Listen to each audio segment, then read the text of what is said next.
ছাত্ৰ-ছাত্ৰীসকল নমস্কাৰ। আমি আজি পুনৰ বিভাজ্যতা পাঠটো আলোচনা কৰিম, ঠিক আছে? কাৰণ এই বিভাজ্যতা পাঠটো তোমালোকৰ বাবে অতি দৰকাৰী, গতিকে আমি এবাৰ আলোচনা কৰাটো নিশ্চয় ভাল হয়নে? আচ্ছা, আমি যদিও আগতে আলোচনা কৰিছিলো, তাকে পুনৰ মন কৰা যে বিভাজ্যতা মানে কি, যে কোনো সংখ্যাক যি সংখ্যাৰে হৰণ কৰোঁতে বাকি বা ভাগশেষ শূন্য হয় তাকে সংখ্যাটোৰ বিভাজ্য বুলি কোৱা হয়। আচ্ছা, যদি মই 28 সংখ্যাটো মই লৈছো, এই 28 সংখ্যাটো লৈছো, এই সংখ্যাটো যদি মই 4ৰে হৰণ কৰো 7 4 গুণ কি হ'ব 28, বাকি নাই লোৱা। পুনৰ 28ক যদি 7ৰে বিভাজ্য কৰা হয় 7 4 গুণ কি হ'ব 28, ঠিক আছে? পুনৰ 28ক যদি 2ৰে বিভাজ্য কৰা হয় 2 গুণ কি হ'ব 2, 2 4 গুণ কি হ'ব 8, হয়নে? কিন্তু যদি 28ক আমি 3ৰে বিভাজ্য কৰো, 3 8 গুণ 24, 3 9 গুণ 27, 1 বাকি ওলাব, দেখিছানে? যদি মই 28ক 5ৰে কৰো 5 5 গুণ কি হ'ব 25, বাকি 3, তেতিয়াহ'লে মন কৰা 4ৰে 7 4 গুণ 28, বাকি 0 ওলালে, 7ৰে 7 4 গুণ 28, বাকি 0, 2ৰে 14 বাৰ গ'ল, বাকি 0, 3ৰে 9 বাৰ গ'ল কিন্তু বাকি ওলাইছে, আৰু 5ৰে 25 5 বাৰ গ'ল, বাকি 3 ওলাইছে। তে ইয়াৰ পৰা আমি কি বুজিলো যে এই 28 সংখ্যাটো 4 7 আৰু 2ৰে বিভাজ্য, কিন্তু 3 আৰু 5ৰে বিভাজ্য নহয়, ঠিক আছে? যে এই 28 সংখ্যাটো 4 7 আৰু 2ৰে বিভাজ্য হয়, কিন্তু 3 আৰু 5ৰে বিভাজ্য নহয়, ঠিক আছে? আমি এটা কাম কৰিম, এতিয়া আমি এটা সংখ্যা লিখিম। সংখ্যাটো লিখাৰ পিছত সেই সংখ্যাটো 2ৰ পৰা 11 লৈ যিটা সংখ্যা আছে 2 3 4 5 6 7 8 9 10 আৰু 11, এই সংখ্যাকেইটাৰে বিভাজ্য হয় নে নহয় আমি এবাৰ চাম, ঠিক আছে?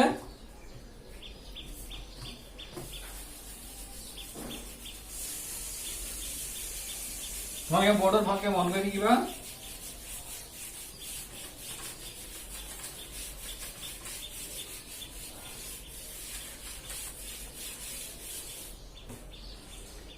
ধৰি লোৱা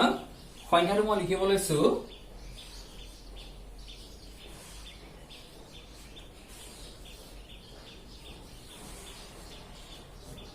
সংখ্যাটি হ'ল এইটো,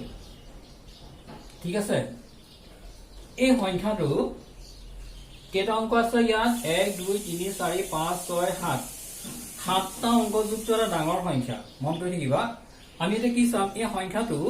2ৰ পৰা 11 লৈ যিকেইটা সংখ্যা আছে সেইকেইটাৰে কোন কোন সংখ্যাৰে বিভাজ্য হ'ব আমি কৰি যাম। তোমালোকে একদম ভালকৈ মন কৰি থাকিবা দেই। আমি প্ৰথমতে চাম কিহেৰে 2ৰে। এই সংখ্যাটো 2ৰে বিভাজ্য হয় নে নহয়? তোমালোকে জানা যিকোনো সংখ্যাৰ ক্ষেত্ৰত এককৰ স্থান, এই সংখ্যাটোৰ এককৰ স্থান হৈছে এইটো। এককৰ স্থানত যদি 0 2 4 6 বা 8 থাকে তেনেহলে সেই সংখ্যাবোৰ 2ৰে বিভাজ্য হ'বই। তেনেহলে এই সংখ্যাটো 2ৰে বিভাজ্য হয়নে? হয়, এই সংখ্যাটো 2ৰে বিভাজ্য হয়, কাৰণ ইয়াৰ এককৰ স্থানত কি আছে 4 আছে। ইয়াৰ পিছত আহিলে 3ৰে। এই সংখ্যাটো 3ৰে বিভাজ্য হয়নে নহয়? 3ৰে বিভাজ্য হোৱাৰ ক্ষেত্ৰত তোমালোকে জানা যে এটা সংখ্যাৰ অংকবিলাকৰ যোগফল যদি 3ৰে বিভাজ্য হয় তেনেহলে সেই সংখ্যাটো কি হ'ব 3ৰে বিভাজ্য হ'ব। তেনেহলে এই সংখ্যাটোৰ অংককেইটা আমি যোগ কৰিম এতিয়া। 7 যোগ 3 যোগ 4 যোগ 0 যোগ 3 যোগ 4 যোগ 4। মন কৰি থাকিবা এই সংখ্যাটোৰ অংককেইটাৰ যোগফল কিমান হ'ব? 7 3 10, 10 4 14, 14 তিনে কিমান হ'ব 17 17 4 21 21 4 কি হ'ব 25 এই সংখ্যাটোৰ অংককেইটাৰ যোগফল আমি কি পালো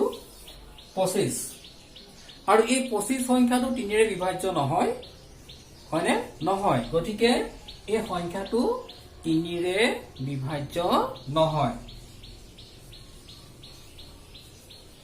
ঠিক আছে ইয়াৰ পিছত আহিলে যে এই সংখ্যাটো 4 ৰে বিভাজ্য হয় নে নহয় 4 ৰে বিভাজ্য হোৱাৰ ক্ষেত্ৰত কি নিয়ম আছিল যে কোনো এটা সংখ্যাৰ একক আৰু দশকৰ স্থানত যদি শূন্য থাকে ঠিক আছে বা সকলো সংখ্যাত যে শূন্য থাকিব লাগিব তাৰ মানে নাই বা একক আৰু দশকৰ স্থানৰ অংক দুটাই গঠন কৰা সংখ্যাটো যদি 4 ৰে বিভাজ্য হয় এই সংখ্যাটোৰ একক আৰু দশকৰ স্থানৰ অংক দুটাই গঠন কৰা সংখ্যাটো কিমান 44 আৰু আমি জানো এই 44 সংখ্যাটো 4 ৰে বিভাজ্য তেনহলে এই গোটেই সংখ্যাটো কি হ'ব 4 ৰে বিভাজ্য হ'ব তাৰ মানে এই সংখ্যাটো 4 ৰে বিভাজ্য হয় 4 ৰে বিভাজ্য হয় ঠিক আছে এতিয়া আহিলা 5 ৰে বিভাজ্য হোৱাৰ ক্ষেত্ৰত কি আছিল যে কোনো এটা সংখ্যাৰ এককৰ স্থানত যদি 0 বা 5 থাকে হয় না তেনহলে সেই সংখ্যাটো কি হয় 5 ৰে বিভাজ্য হয় তে এই সংখ্যাটোৰ এককৰ স্থানত 0 নাই 5 নাই তেতিয়াহলে এই সংখ্যাটো 5 ৰে বিভাজ্য নহয়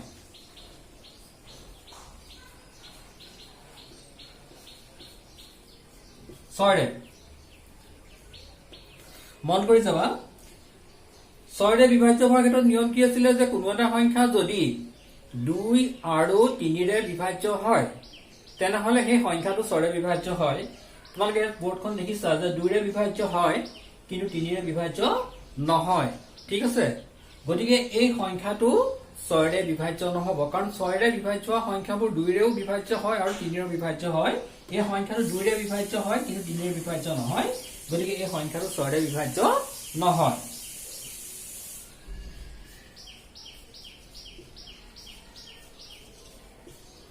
এতিয়া আহিলে 7 ৰে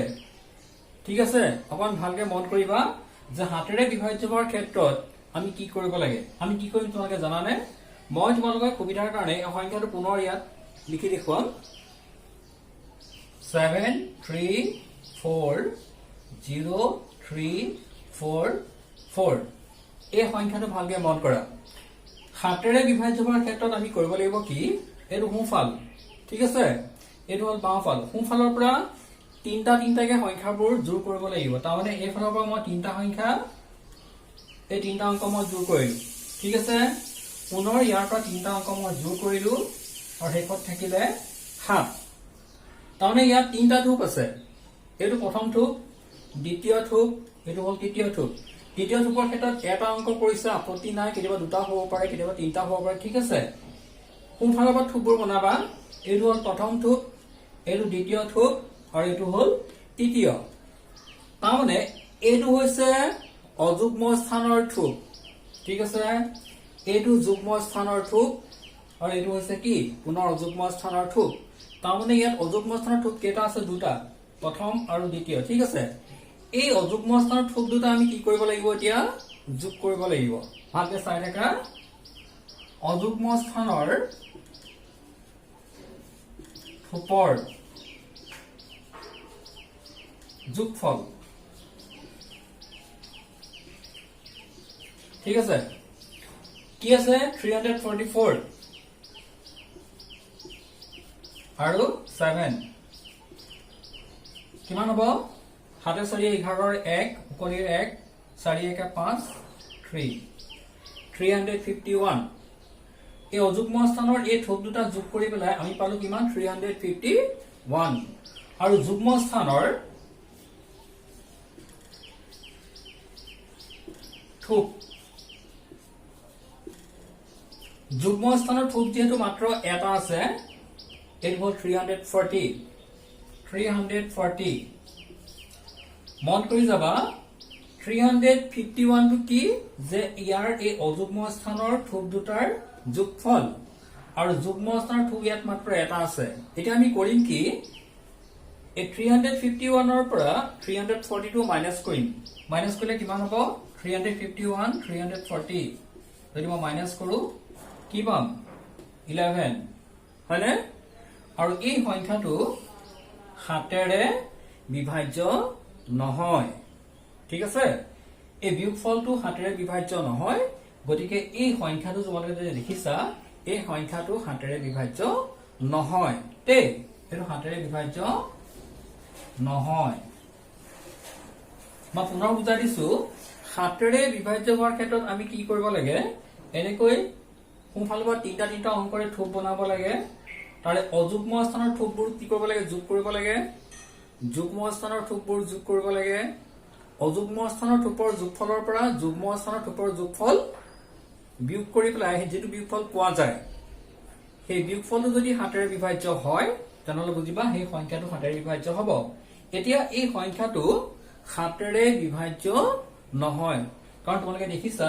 যে ইয়াৰে অযুগ্ম স্থানৰ থোপ দুটা যোগ কৰি মানে আমি কিমান পাইছিলো 351 পাইছিলো আৰু যুগ্ম স্থানৰ থোপ আছিল এটা আমি বিয়োগ কৰিলো বিয়োগ কৰি পালো বিয়োগফল কি পালো 11 পালো আৰু এই 11 সংখ্যাটো 7ৰে বিভাজ্য নহয় গতিকে লৈ এই সংখ্যাটোত আমাৰ 7ৰে বিভাজ্য নহব ঠিক আছে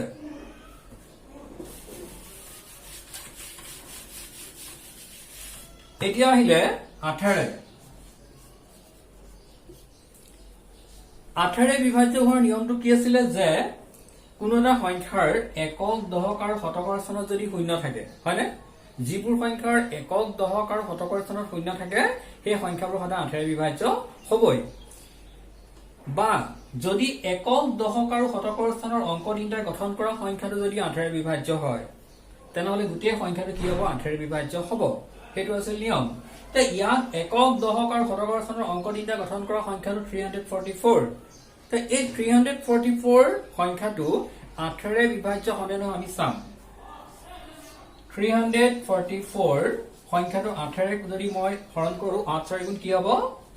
32 8 3 গুণ কি হ'ব 24 চোৱা এই একক দশক আৰু শতকৰ স্থানৰ অংক তিনিটা গঠন কৰা সংখ্যাটো 8ৰে বিভাজ্য তাৰমানে এই গোটেই সংখ্যাটো কি হ'ব 8ৰে বিভাজ্য হ'ব আৰু যদি একক দশক আৰু শতকৰ স্থানত যদি শূন্য থাকে তেনেহলে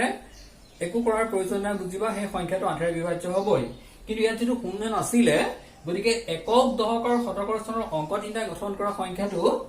8ৰে বিভাজ্য হয় নে নহয় আমি চালো যেটো বিভাজ্য হয় গতিকে এই গোটেই সংখ্যাটো 8ৰে বিভাজ্য হ'ব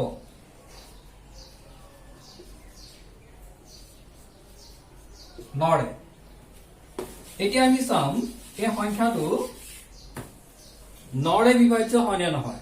নৰে বিভাজ্য হোৱাৰ ক্ষেত্ৰত নিয়মটো কি আছিল যে কোনো এটা সংখ্যাৰ অংকবোৰৰ যোগফল যদি নৰে বিভাজ্য হয় তেনেহলে সেই সংখ্যাটো নৰে বিভাজ্য হ'ব তে এই সংখ্যাটোৰ অংকবোৰৰ যোগফল কিমান হ'ব 7 3 10 10 4 14 14 3 কি হ'ব 17 17 4 21 21 4 25 25 সংখ্যাটো নৰে বিভাজ্য নহয় গতিকে এই সংখ্যাটো নৰে বিভাজ্য নহয়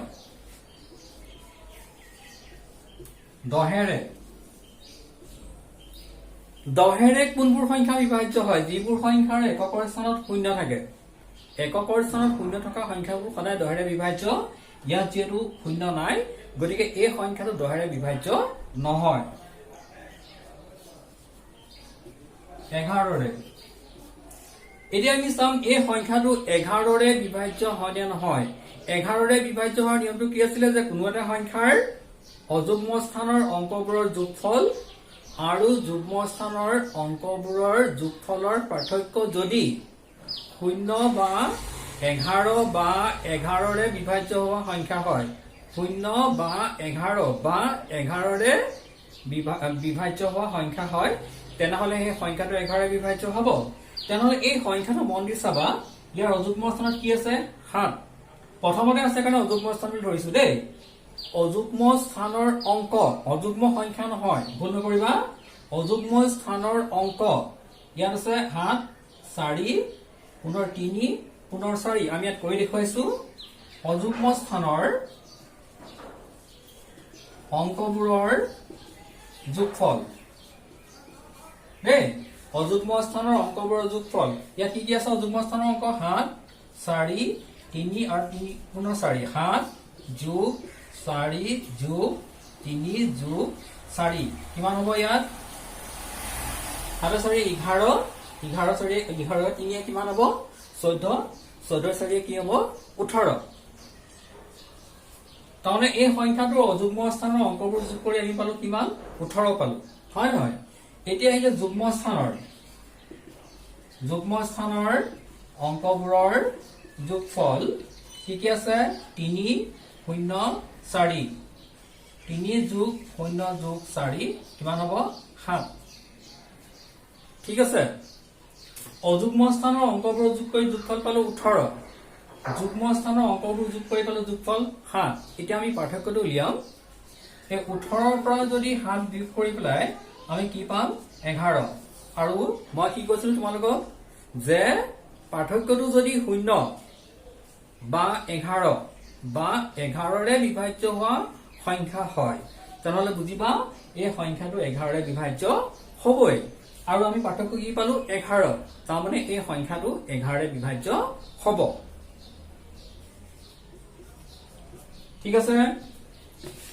তোমালোকে এতিয়া বুজি পালানে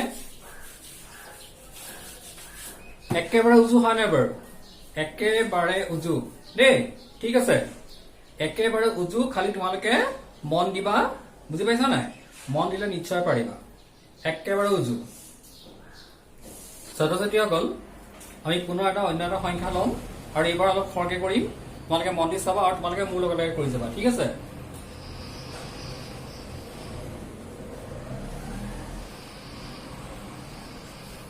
এইটো হল সংখ্যাটো ঠিক আছে পটাপট কৰিব লাগিব 2 ৰে এককৰ স্থানত 4 আছে গতিকে 2 ৰে বিভাজ্য হ'ব 3 ৰে অংককেইটাৰ যোগফল কিমান হ'ব 5 3 8 9 9 15 15 2 17 17 4 কিমান 21 21 সংখ্যাটো 3 ৰে বিভাজ্য গতিকে এই সংখ্যাটো 3 ৰে বিভাজ্য হ'ব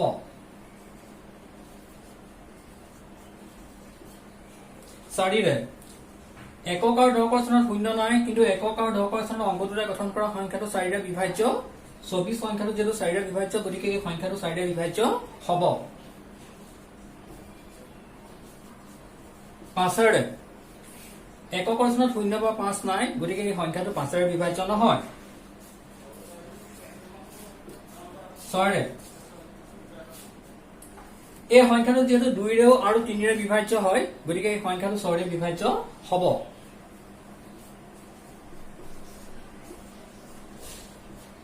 7 ৰে 7 ৰে বিভাজ্য হয়নে নহয় আমি এবাৰ চাম তোমালোকক মই দেখুৱাই দিছিলো এতিয়া অলপ আগতে পুনৰ দেখুৱাই দিছো দেই মই যদি তিনটাকে ভাগ কৰো থুপ কৰো চোৱা প্ৰথম থুপটোত আছে 624 দ্বিতীয় থুপটোত আছে 031 31 আৰু তৃতীয় থুপত 5 আছে এই প্ৰথম থুপটোৱে এইটো অযুগ্ম স্থানৰ থুপ যুগ্ম স্থানৰ থুপ অযুগ্ম স্থানৰ থুপ ঠিক আছে মই 624 প্লাস 5 কিমান হ'ব 629 হয়নে এই অযুগ্ম স্থানৰ থুপ দুটা যোগফল পালো 629 ঠিক আছে যুগ্ম স্থানৰ থুপত কি আছে 31 এতিয়া এই 31 টো মই বিয়োগ কৰিলো বিয়োগ কৰিলে কিমান হ'ব 9 * 8 12 3 * 9 598 ঠিক আছে নে এতিয়া এই 598 সংখ্যাটো যে আছে এই সংখ্যাটো মই হাতেৰে হৰণ কৰি চাম 598 সংখ্যাটো হাতেৰে যদি হৰণ কৰো 7 7 49 7 8 56 আৰু হাতেৰে পুনৰ কেইবাৰ যাব 7 4 7 5 35 বাকি ওলাইছে তাৰমানে এই সংখ্যাটো হাতেৰে বিভাজ্য নহয় অলপ মন দি চাবা দেই 8 ৰে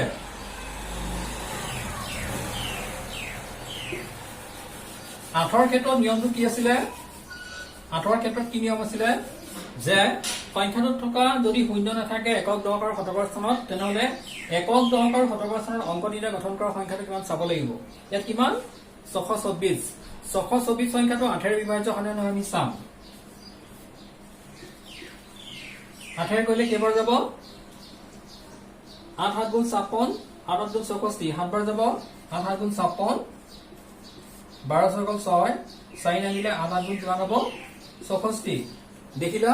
ইয়াৰ একক দশক আৰু শতকৰ স্থানৰ অংক দিটা গঠন কৰা সংখ্যাটো যেটো 8 ৰে বিভাজ্য হয় গতিকে এই সংখ্যাটো 8 ৰে বিভাজ্য হ'ব 9 ৰে ঠিক আছে পটাপট চাবা তোমালোকে কৰি গৈছা না মোৰ লগত 9 ৰে 9 ৰে বিভাজ্য হোৱাৰ ক্ষেত্ৰত আমি সংখ্যাত থকা অংককেইটা যোগ কৰি চাম কিমান হ'ব 5 × 3 8 8 × 9 9 × 15 15 2 কিমান 17 17 4 21 21 সংখ্যাটো 9 ৰে বিভাজ্য নহয় গতিকে এই সংখ্যাটো 9 ৰে বিভাজ্য নহব 10 ৰে বিভাজ্য হোৱাৰ ক্ষেত্ৰত এককৰ স্থানত কি থাকিব লাগে শূন্য থাকিব লাগে ইয়াত এককৰ স্থানত শূন্য নাই গতিকে এই সংখ্যাটো 10 ৰে বিভাজ্য নহয় 11 ৰে 11 নিয়মটো মই তোমাক বুজাইছিলো অলপ আগতে পুনৰ বুজাই দিছো ইয়াৰ অযুগ্ম স্থানৰ আৰু যুগ্ম স্থানৰ অংকবিলাকৰ যোগফলৰ পাৰ্থক্য উলিয়াম ঠিক আছে ইয়াত চোৱা অযুগ্ম স্থানৰ অংক কি আছে 5 3 6 4 হয়নে 5 plus 3 plus 6 plus 4 কিমান হ'ব 5 × 3 8 8 × 14 14 4 কিমান হ'ব 18 হয়নে তাৰ পিছত আৰু যুগ্ম স্থানৰ কি কি আছে 0 plus 1 plus 2 কিমান হ'ব 3 এইটো হৈছে অযুগ্ম স্থানৰ অংকবোৰৰ যোগফল এইটো হৈছে যুগ্ম স্থানৰ অংকবোৰৰ যোগফল ঠিক আছে পাৰ্থক্য উলিয়াম 18 পৰা 3 বিয়োগ কৰিলে কিমান হয় 15 এই 15 সংখ্যাটো 11 ৰে বিভাজ্য নহয় গতিকে লৈ এই সংখ্যাটো 11 ৰে বিভাজ্য নহয় এটা দেখিলা তোমালোকে একেবাৰে উজু হয় নহয় কোৱা একেবাৰে উজু খালি অকন মন দিবা তোমালোকে এটা কাম কৰিবা তোমালোকে নিজে কিছুমান সংখ্যা লবা আৰু সেই সংখ্যাবোৰ 2 পৰা 11 লৈ যিটা সংখ্যা আছে সেই সংখ্যাবোৰে বিভাজ্য হয় নে নহয় নিজে কৰি চাবা তেতিয়া একেবাৰে উজু হৈ পৰিব ঠিক আছে আৰু শুনা তোমালোকে ভিডিঅটো চোৱাৰ পিছত এই পাঠটোৰে বিভাজ্যতা পাঠটোৰ আৰু যদি কিবা তোমালোকৰ ভিডিঅৰ প্ৰয়োজন হয় মোক জনাবা মই নিশ্চয় তোমালোকৰ কাৰণে ভিডিঅ' প্ৰস্তুত কৰি দিম ঠিক আছে তেনেহ'লে আজিলৈ বন্ধ কৰো নমস্কাৰ